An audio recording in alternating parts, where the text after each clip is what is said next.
Terima kasih kerana anda masih setia bersama kami dalam Anugerah Festival Filem Malaysia yang ke-23.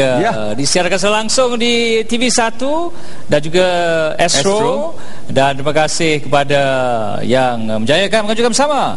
Finas, Gafim, ramai lagi ya. Ramai. Terima kasih kepada mereka semua.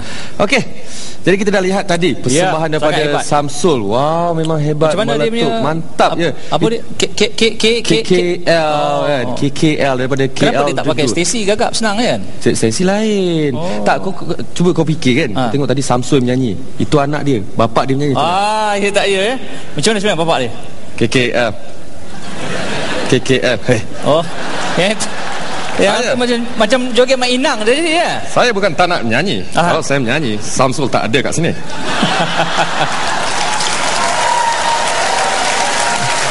Rasa-rasanya daripada segi senyuman Datuk tu nampak kata next job dalam evolusi seterusnya nampaknya engkau lah. InsyaAllah aku buat prop.